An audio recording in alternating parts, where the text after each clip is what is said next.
Selamat pagi saudara semuanya.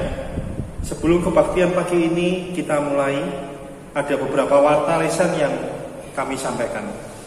Pertama, berdasarkan pesan pastoral ketiga BPMS GKI, maka semua kegiatan di gereja ditiadakan sampai tanggal 31 Mei 2020. Yang kedua, Majelis Jemaat GKI Pemalang melaksanakan kebaktian minggu, persekutuan Kamis, dan pelayanan anak sekolah minggu secara online. Alamat atau link dapat diperhatikan pada WA Sahabat GKI. Yang ketiga, kebaktian sekolah minggu hari ini akan dilaksanakan pada pukul 9 pagi secara online.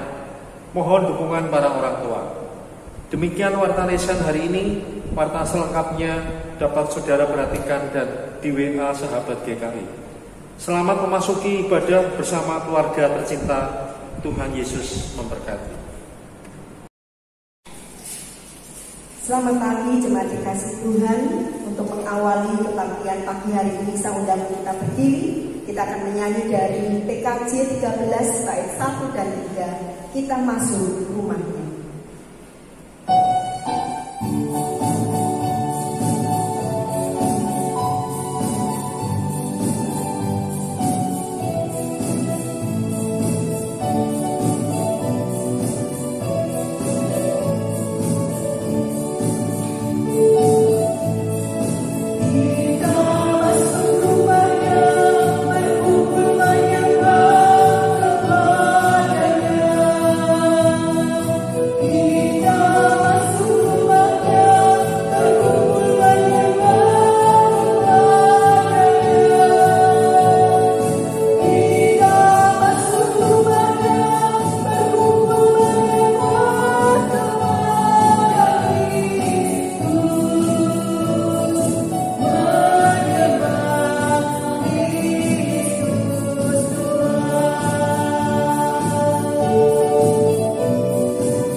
Jemaat yang terkasih, marilah kita memulai ibadah pada pagi hari ini dengan sebuah pengakuan bahwa pertolongan kita adalah di dalam nama Tuhan yang menjadikan langit dan bumi.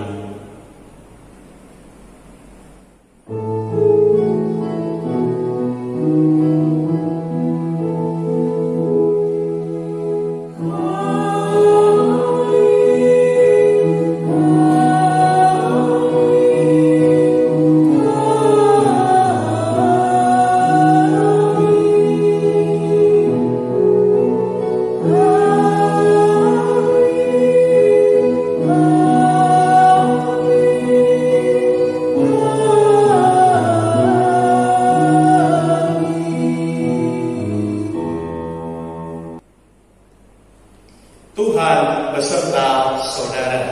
Dan beserta saudara juga.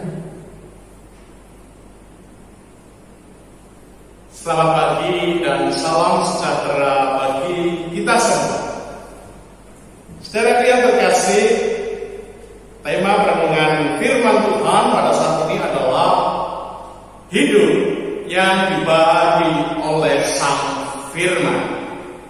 Dan nats yang akan mendasari ibadah kita pada pagi hari ini diambil dari Mazmur pasal 1 ayat 1 sampai 2 yang berbunyi demikian. Berbahagialah orang yang tidak berjalan menurut nasihat orang fasik, yang tidak berdiri di jalan orang berdosa, dan yang tidak duduk dalam kumpulan pencemooh, tapi yang kesukaannya ialah Taurat Tuhan, dan yang merenungkan Taurat itu siang dan malam.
yang sudah kami sampaikan pribadi demi pribadi. Melihat Tuhan, hati yang hancur, hati yang penuh dengan penyesalan, mengingat segala dosa dan pelanggaran yang selama ini sudah kami lakukan. Secara khusus ya Tuhan, kami anak-anak-Mu yang selama ini sudah berulang kali dan terus berulang kali mendengar firman-Mu, namun sampai hari ini kami masih jauh dari firman-Mu. Segala sikap, tingkah laku kami, tutur kata kami jauh dari apa yang sudah Kau firmankan. Kami belum bisa bertumbuh sekalipun firman-Mu sudah kami dengar berulang kali. Ampuni kami Tuhan, ampuni kami. Beri kami kesempatan lagi Tuhan, untuk kami boleh memperbarui kehidupan kami, yaitu kami boleh menjadi pelaku-pelaku firman Tuhan yang hidup dalam pembaharuan. Inilah seluruh doa kami ya Tuhan, yang kami naikkan hanya di dalam nama Tuhan kami, Yesus Kristus. Amin. Saudaraku, terimalah berita anugerah yang diambil dari 2 Timotius 3 ayat 16-17 yang berbunyi demikian.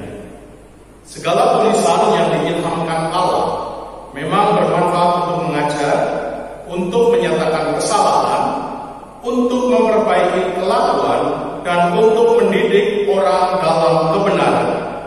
Dengan demikian, tiap-tiap manusia kepunyaan Allah diperlengkapi untuk setiap perbuatan baik. Demikianlah berita anugerah dari Tuhan. Syukur pada Allah. Salam damai untuk kita semua. Salam damai.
Saudaraku, mari sebelum kita bersama mendengarkan firman-Nya, kita berdoa memohon pimpinan dan pertolongan Roh Kudus. Ya Bapa, saat ini kami sungguh sudah siap untuk mendengarkan firman-Mu. Bersabdalah ya Tuhan, dan hadirlah tempat ini Tuhan, supaya kami boleh betul-betul dikuatkan melalui kehadiran-Mu untuk menemani kami saat kami menikmati firman-Mu. Tuhan, urapi setiap kami dengan Roh-Mu yang kudus, sehingga kami dimampukan untuk mengerti, sekaligus dimampukan untuk melakukan firman-Mu di dalam kehidupan kami hari lepas hari. Tuhan, juga yang akan menjaga hamba-Mu yang akan menguraikan sabda-Mu, berkati dengan kekuatan, kesehatan, dan hikmat, agar hamba-Mu ini boleh berkata-kata seturut dengan kehendak Tuhan, dan firman yang disampaikannya boleh menjadi berkat bagi kami semua. Tuhan, bersabdalah, kami sungguh sudah siap untuk mendengarkannya. Di dalam Kristus, Sang Firman yang hidup, kami berdoa. Amin. Saudara yang terkasih, bacaan firman Tuhan pada saat ini diambil dari Injil Tuhan Yesus Kristus menurut Lukas pasal 13 sampai 35. Lukas 24 ayat 13 sampai 35 berbunyi demikian. Pada hari itu juga 2 orang dari murid-murid Yesus pergi ke sebuah kampung bernama Emmaus yang terletak kira-kira 7 mil jauhnya dari Yerusalem, dan mereka bercakap-cakap tentang segala sesuatu yang telah terjadi. Ketika mereka sedang bercakap-cakap dan bertukar pikiran, datanglah Yesus sendiri mendekati mereka, lalu berjalan bersama-sama dengan mereka. Tetapi ada sesuatu yang menghalangi mata mereka, sehingga mereka tidak dapat mengenal Dia. Yesus berkata kepada mereka, "Apakah yang kamu percakapkan sementara kamu berjalan?" Maka berhentilah mereka dengan muka muram. Seorang dari mereka, namanya Kleopas, menjawabnya, "Adakah engkau satu-satunya orang asing di Yerusalem yang tidak tahu apa yang terjadi di situ pada hari-hari belakangan ini?" Katanya kepada mereka. "Apakah itu?" Jawab mereka, "Apa yang terjadi dengan Yesus orang Nazaret? Dia adalah seorang nabi yang berkuasa dalam pekerjaan dan perkataan di hadapan Allah dan di depan seluruh bangsa kami. Tetapi imam-imam kepala dan pemimpin-pemimpin kami telah menyerahkan Dia untuk dihukum mati, dan mereka telah menyalibkannya. Padahal kami dahulu mengharapkan bahwa Dialah yang datang untuk membebaskan bangsa Israel. Tetapi sementara itu telah lewat 3 hari sejak semuanya itu terjadi. Tetapi beberapa perempuan dari kalangan kami telah mengejutkan kami. Pagi-pagi buta mereka telah pergi ke kubur dan tidak menemukan mayatnya. Lalu mereka datang dengan berita bahwa telah kelihatan kepada mereka malaikat-malaikat yang mengatakan bahwa Ia hidup. Dan beberapa teman kami telah pergi ke kubur itu dan mendapati bahwa memang benar yang dikatakan perempuan-perempuan itu, tetapi Dia tidak mereka lihat." Lalu Ia berkata kepada mereka, "Hai kamu orang bodoh, betapa lambannya hatimu, sehingga kamu tidak percaya segala sesuatu yang telah dikatakan para nabi. Bukankah Mesias harus menderita semuanya itu untuk masuk ke dalam kemuliaannya?" Lalu Ia menjelaskan kepada mereka apa yang tertulis tentang Dia dalam seluruh kitab suci, mulai dari kitab-kitab Musa dan segala kitab nabi-nabi. Mereka mendekati kampung yang mereka tuju, lalu Ia berbuat seolah-olah hendak meneruskan perjalanannya. Tetapi mereka sangat mendesaknya. Katanya, "Tinggallah bersama-sama dengan kami, sebab hari telah menjelang malam dan matahari hampir terbenam." Lalu masuklah Ia untuk tinggal bersama-sama dengan mereka. Waktu Ia duduk makan dengan mereka, Ia mengambil roti, mengucap berkat, lalu memecah-mecahkannya dan memberikannya kepada mereka. Ketika itu terbukalah mata mereka dan mereka pun mengenal Dia, tetapi Ia lenyap dari tengah-tengah mereka. Kata mereka seorang kepada yang lain, Bukankah hati kita berkobar-kobar ketika Ia berbicara dengan kita di tengah jalan dan ketika Ia menerangkan kitab suci kepada kita? Lalu bangunlah mereka dan terus kembali ke Yerusalem. Di situ mereka mendapati ke-11 murid itu. Mereka sedang berkumpul bersama-sama dengan teman-teman mereka. Kata mereka itu, Sesungguhnya Tuhan telah bangkit dan telah menampakkan diri kepada Simon. lalu kedua orang itu pun menceritakan apa yang terjadi di tengah jalan dan bagaimana mereka mengenal Dia pada waktu Ia memecah-mecahkan roti. Demikianlah Injil Tuhan Yesus Kristus. Yang berbahagia adalah mereka yang mendengarkan firman Tuhan dan yang memeliharanya. Haleluya.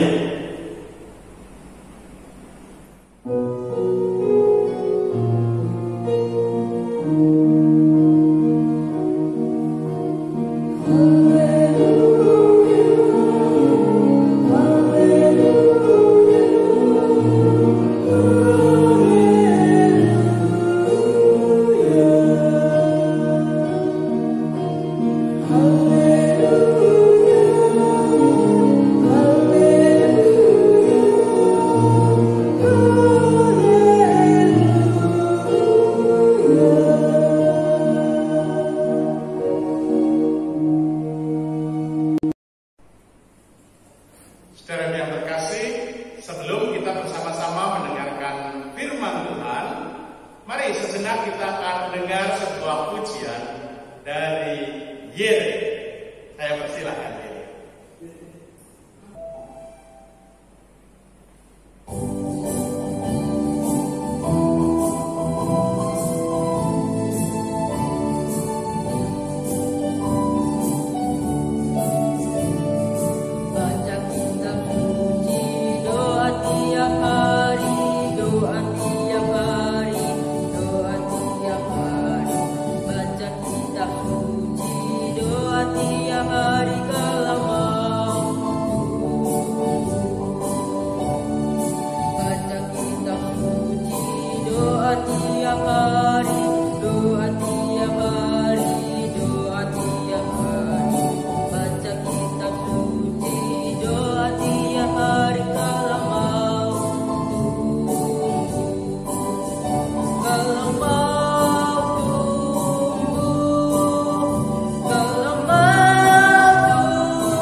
Saudaraku, dari lagu yang tadi dinyanyikan oleh Yere, ya judulnya Baca Kitab Suci, ada sebuah pesan yang terkandung di dalamnya, yaitu jika kita ingin bertumbuh, maka kita harus senantiasa rajin berdoa dan rajin apa? Baca kitab suci.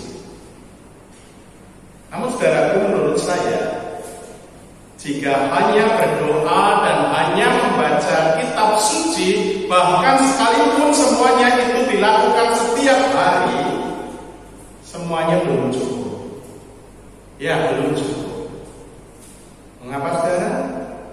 Ya karena untuk sebuah pertumbuhan iman, kita perlu juga untuk membuka hati kita.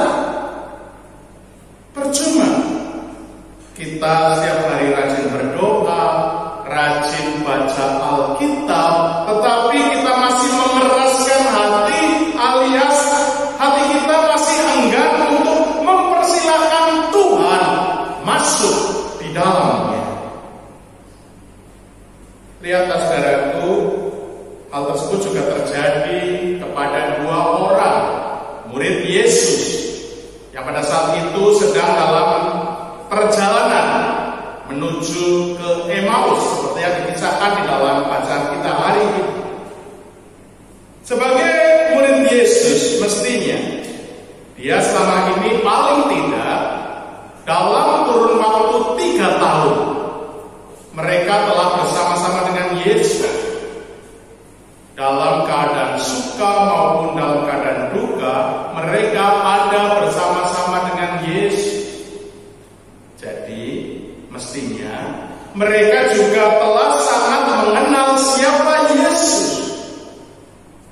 Belum lagi mereka juga pasti sudah berulang kali dan berulang kali mendengar ajaran Yesus, termasuk ajarannya tentang kebangkitannya. Namun saudaraku, bagaimana sikap mereka?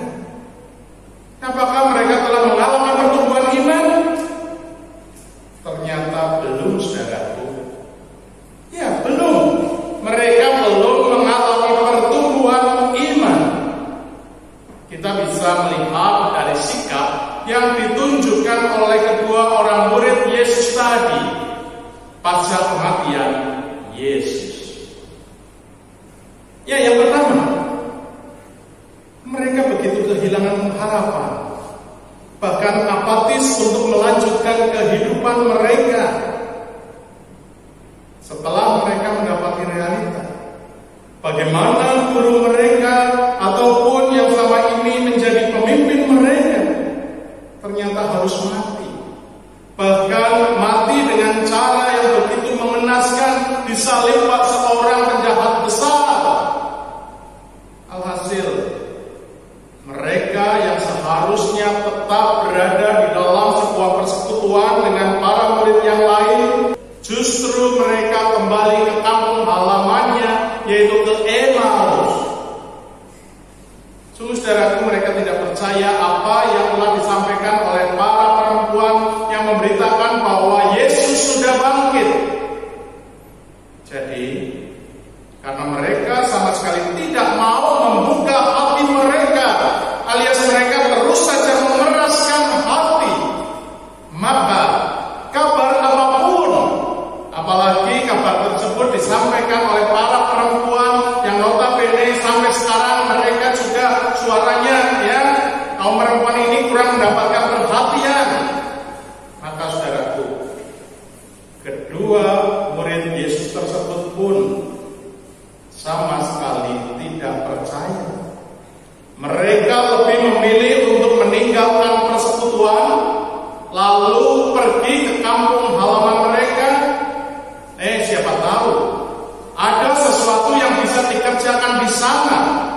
Ya, itu mungkin yang ada di dalam benak mereka. Jadi saudaraku, itulah sikap yang pertama dari kedua murid Yesus. Selanjutnya yang kedua, selama ini ternyata mereka masih belum mengerti siapa Yesus dan apa misi Yesus yang sebenarnya. Coba saudaraku kita lihat apa yang dikatakan mereka kepada Yesus yang dicatat di ayat 18 sampai 21. Ya, mereka begitu kecewa kepada sang guru. Meski sebelumnya mereka pada mulanya telah percaya bahwa Yesus adalah sosok yang lebih daripada seorang nabi, yaitu dia adalah seorang Mesias. Namun, kepercayaan kedua murid Yesus ini masih bercorak kepercayaan Yahudi. Bagi orang-orang Yahudi, seorang Mesias pasti akan melepaskan mereka dari perbudakan bangsa Roma. Tapi saudaraku, bagaimana realitanya? Sungguh, mereka begitu kecewa. Kepercayaan dan harapan mereka menjadi runtuh karena sosok sang Mesias kini telah mati. Dan bagi mereka, ya, orang yang sudah mati pasti sudah tidak bisa apa-apa lagi. Nah, saudara, itulah dua sikap yang ditunjukkan oleh dua orang murid Yesus akibat mereka sama sekali tidak pernah membuka hati bagi Yesus. Selama ini mungkin mereka memang terus bersama-sama dengan Yesus, mendengarkan pengajarannya, juga melihat berbagai mujizat yang dibuat oleh Yesus. Namun semuanya itu hilang begitu saja tanpa arti dan tanpa makna apa-apa. Akibatnya, ya seperti yang sudah saya katakan tadi, mereka tidak mengalami pertumbuhan iman. Oleh sebab itulah Yesus kemudian menegur mereka, bahkan menegur dengan begitu keras. Hai kamu orang bodoh, betapa lambannya hatimu sehingga kamu tidak percaya segala sesuatu yang telah dikatakan para nabi. Beruntungnya, pada akhirnya kedua murid Yesus tersebut terkesiap dan mereka menjadi sadar betapa mereka selama ini ternyata telah mengikuti Yesus dengan cara yang salah, yaitu mereka hanya mengikut asal ikut. Mereka hanya percaya asal percaya tanpa dimasukkan ke dalam hati, yang kemudian mewujud pada perkembangan dan pertumbuhan iman. Nah sekarang pertanyaan dilontarkan kepada kita. Bagaimana dengan kita? Sebagian besar dari kita tentu bukan pengikut Kristus yang baru kemarin sore.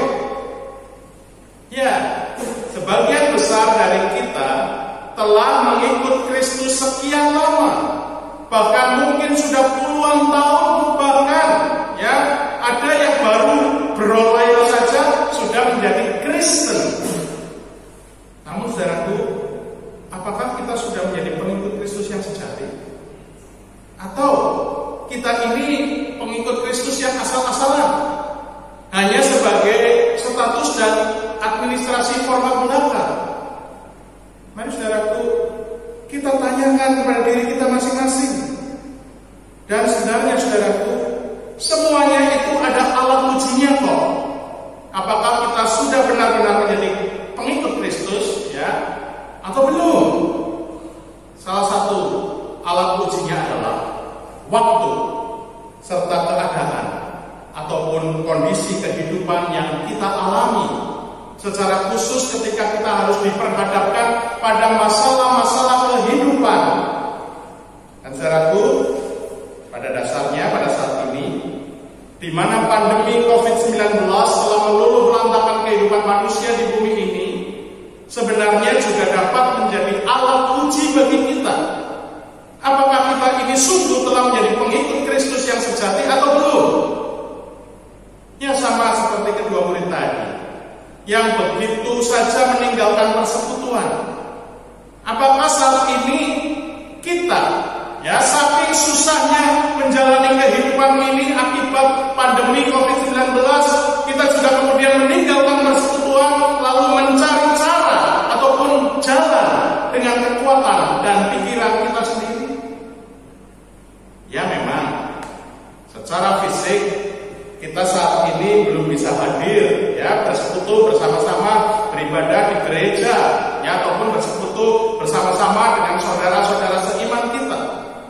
Namun saudaraku, justru disinilah kehidupan spiritual kita diuji. Misalnya saja, pada saat gereja menyelenggarakan ibadah online. Ayo saudaraku, sekarang jujur-jujuran.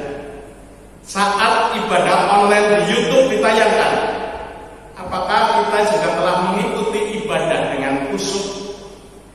Lawong, pada saat ibadah di gereja bersama-sama saudara seiman kita saja, ya, saat dulu masih bisa beribadah di gereja bareng-bareng, kita malah apa? Asik main HP sendiri. Atau ya belum selesai ibadah kita sudah mondar-mandir keluar masuk, ya, alasannya apa? Ke WC lah, lapar lah, ya, ibadah belum selesai langsung, ya, nyomot tahu di tempatnya Tante Lucy. Padahal saudaraku, ibadah berapa lama sih?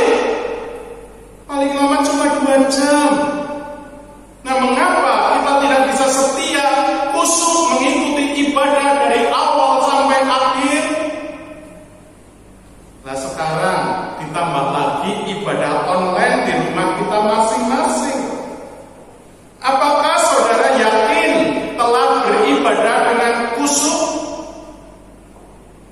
Dari masalah yang paling sepele saja, apakah pada saat saudara beribadah online, saudara pakai baju yang rapi, ya, pakai baju yang sopan, ya, dan berdandan seperti, ya, kita beribadah di gereja? Ayo Bapak Ibu ngaku.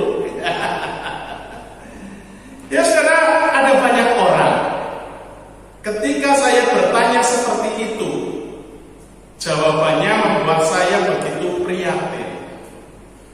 Mereka menjawab begini, lah, ibadah kan yang penting hatinya. Apalagi ini kan ibadah di rumah, jadi ya nggak masalah. Ketika saya ibadah online, ya, saya belum mandi, ya, saya cuma pakai pakaian sekedarnya, ya, apalagi, ya, Saya suka itu kalau ibadah online nyambi medan kopi, ya ada pisang goreng. Wah, asik. Tambah asik loh Pak. Tambah kusuk. Ya, tambah kusuk. Aduh. Mari saudaraku, kita renungkan bersama-sama. Ya. Bagaimana dengan ibadah kita? Khususnya pada saat ini, di mana ibadah dilakukan di rumah kita masing-masing. Bagaimana sikap ibadah kita dari hal yang paling sepele saja, ya, dengan pakaian kita. Selanjutnya, saudaraku, apakah kita telah sungguh-sungguh, ya, telah mengenal dan telah mengalami perjumpaan pribadi dengan Yesus, sehingga kita sungguh-sungguh telah mengerti apa misi Yesus yang sebenarnya? Atau jangan-jangan kita pun masih seperti kedua murid tadi yang menganggap Yesus hanya sebagai seorang sinterklas yang begitu kita minta sesuatu langsung, ya, wes, bablas ini, ya, alias semua yang kita inginkan kemudian dikabulkan oleh Tuhan. Akibatnya, saudaraku, kita menjadi kecil. Ya, ketika mungkin Tuhan belum mengabulkan keinginan kita atau bahkan tidak mengabulkannya, kita kecewa. Ya, misalnya saja pada saat ini, di mana keadaan begitu tak menentu, dan selama ini kita sudah terus dan terus meminta kepada Tuhan agar badai COVID-19 ini bisa segera berlalu. Tetapi kok iya, sampai saat ini, ya, belum berlalu juga. Bahkan dari update data yang diumumkan pemerintah, sepertinya korban semakin banyak berjatuhan. Aduh, bagaimana ini? Nah, dengan realita tersebut, saudara, kita kemudian menjadi kecewa. Lalu perlahan demi perlahan kita mencoba untuk meninggalkannya dan kemudian mencari jalan keluar sendiri dengan cara dan kekuatan kita sendiri. Hati-hati, saudara. Jangan sampai Tuhan menegur kita. Hai kamu orang bodoh, betapa lamanya hatimu sehingga kamu tidak percaya segala sesuatu yang telah dikatakan para nabi. Nah, oleh sebab itu, saudara, mulai saat ini teruslah memiliki kehidupan yang senantiasa dibaharui oleh firman-Nya. Dan hal tersebut dapat terjadi bukan saja dengan kita rajin berdoa dan membaca firman-Nya, tetapi juga bukalah hati kita, serta lembutkanlah hati kita, agar Tuhan diam dan tinggal di sana, memperbaharui hidup kita. Selamat memiliki kehidupan yang terus-menerus dibarui oleh firman-Nya. Tuhan Yesus memberkati kita semua. Amin. Saat teduh bagi kita.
iman percaya kita dengan mengucapkan pengakuan iman rasuli yang demikian.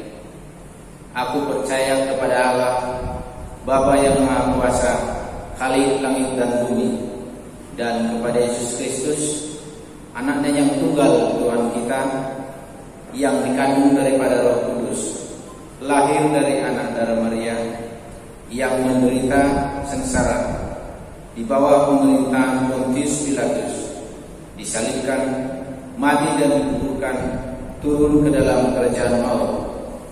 Pada hari yang ketiga, bangkit pula dari antara orang mati, naik ke surga, duduk di sebelah kanan Allah, Bapa yang Maha Kuasa, dan dari sana Ia akan datang untuk menghakimi orang yang hidup dan yang mati. Aku percaya kepada Roh Kudus, gereja yang kudus dan am, persekutuan orang kudus, pengampunan dosa, kebangkitan orang mati, dan hidup yang kekal.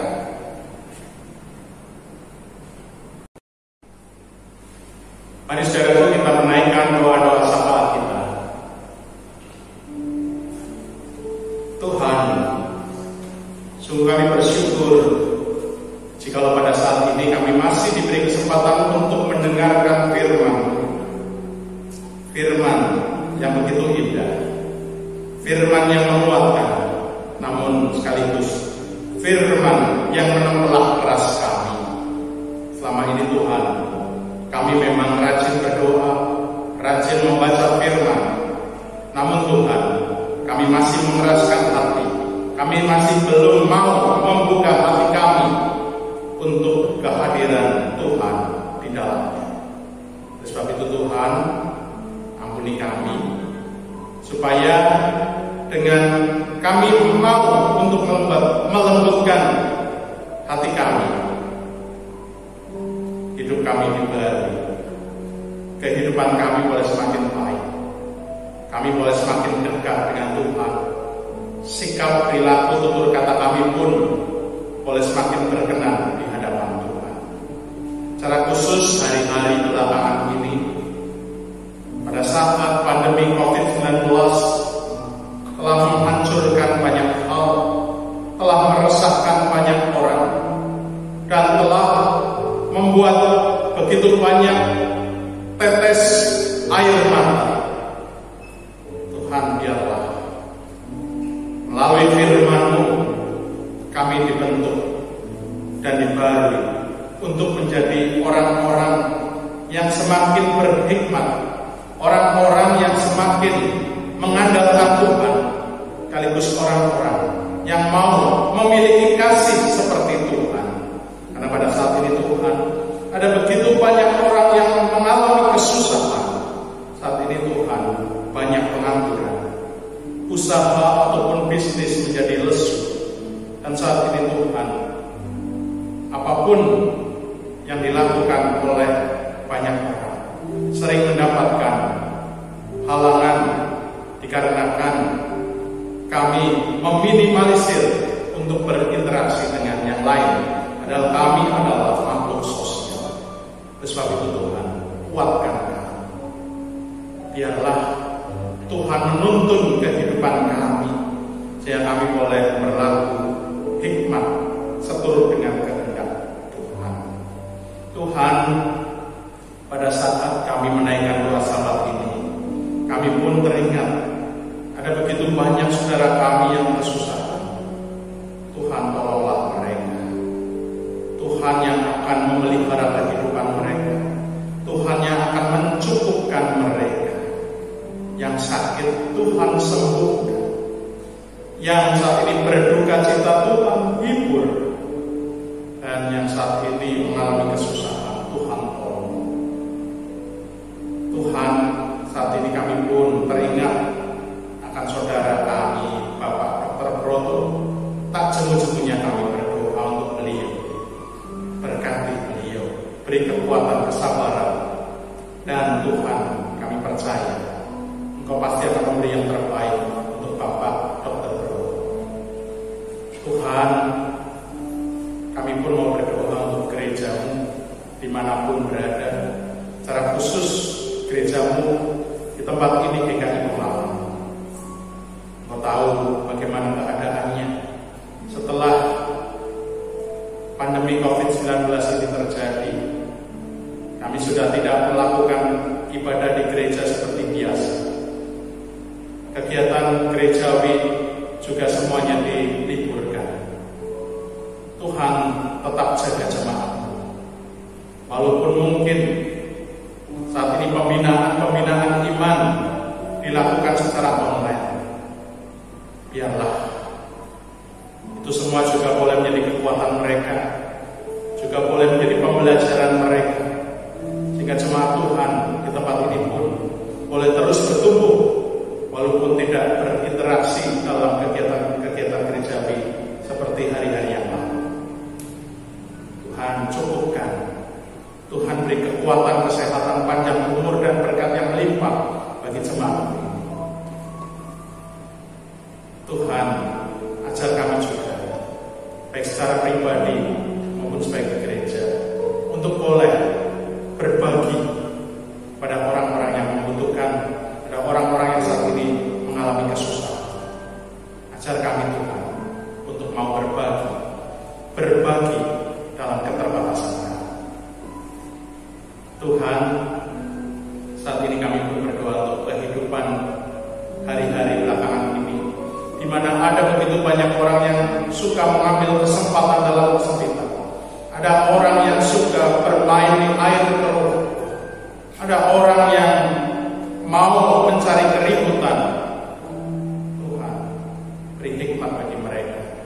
Mau sadarkan mereka supaya mereka boleh meninggalkan sikap mereka, dan supaya mereka juga boleh mau bertobat dan tidak mau melakukan hal-hal yang tercela lagi. Dengan demikian maka keadaan damai sejahtera boleh terjadi, secara khusus di bumi pertiwi ini. Biarlah agenda-agenda kejahatan yang mungkin saat ini mereka rancang, Tuhan yang akan mencabut, Tuhan yang akan menyadarkan mereka sehingga mereka tidak jadi untuk melaksanakan rencana-rencana jahat mereka. Saat ini Tuhan, pada akhirnya kami mau berdoa untuk orang-orang yang saat ini berjuang untuk melawan pandemi COVID-19 ini, para medis, para aparat, dan siapapun mereka. Tuhan lindungi, Tuhan beri kekuatan, kesehatan, juga Kau jagai keluarga mereka, juga untuk para pemimpin kami, secara khusus Bapak Presiden Joko Widodo. Kiranya Tuhan juga berikan kekuatan, kesehatan, dan hikmat, sehingga beliau pun boleh memimpin penanggulangan pandemi COVID-19 ini dengan baik.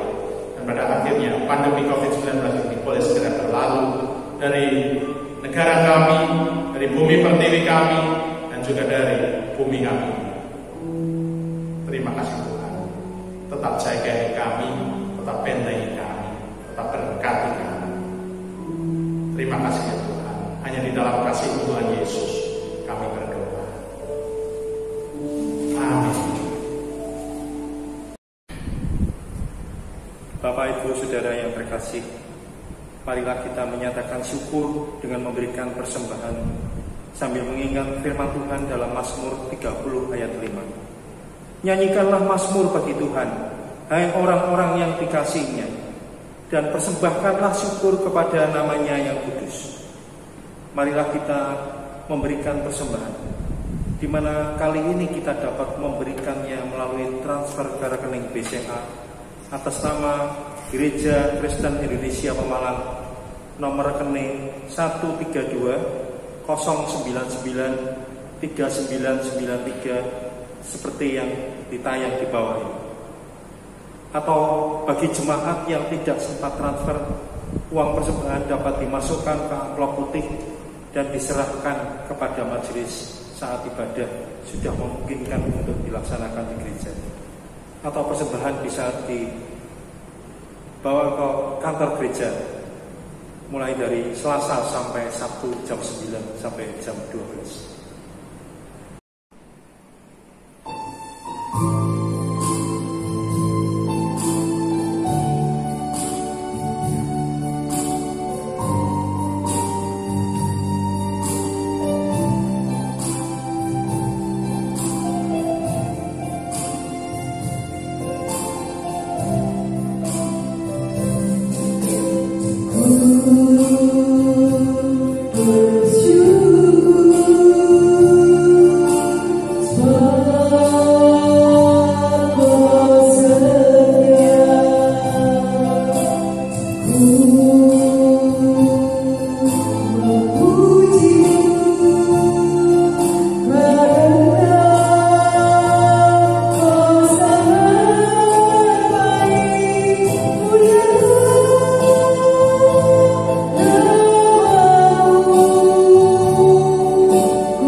Bapak Ibu yang terkasih, mari kita berdoa untuk persembahan kita.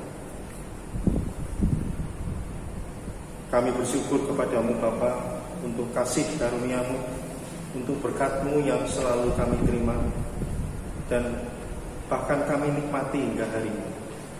Kami percaya semua berkat yang kami terima itu semua karena kemurahan-Mu. Saat ini Tuhan, kami hendak memberikan persembahan syukur kami. Kuduskan dan terimalah persembahan kami, agar dapat menjadi berkat buat pelayanan di lingkungan Jemaat GKI Pemalang. Terima kasih Tuhan. Di dalam nama Tuhan Yesus Kristus kami berdoa dan bersyukur. Amin.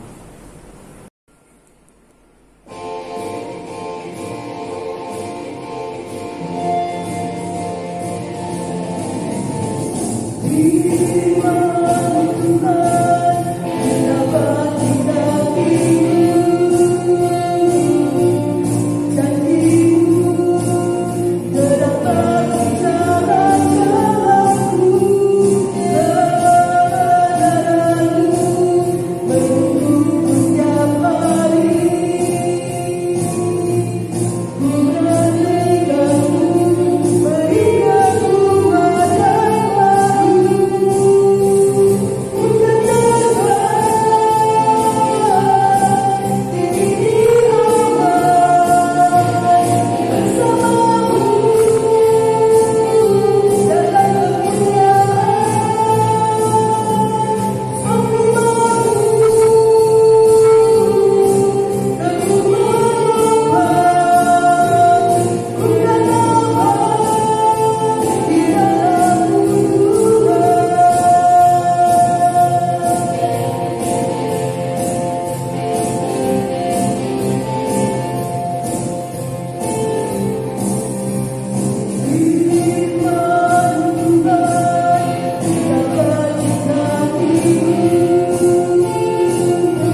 terimalah berkatnya. Tuhan memberkati engkau dan melindungi engkau. Tuhan menyinari engkau dengan wajah-Nya dan memberi engkau kasih karunia. Tuhan menghadapkan wajah-Nya kepadamu dan memberi engkau damai sejahtera. Amin.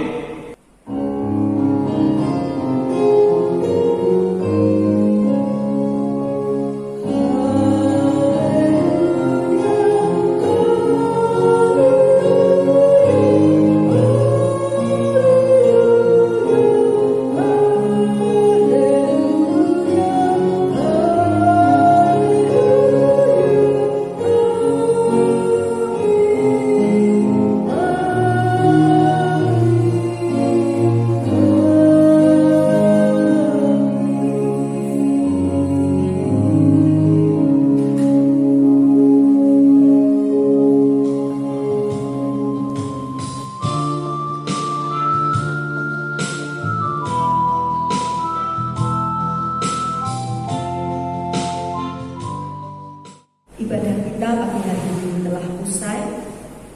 Tetap tenang tinggal di rumah. Tuhan Yesus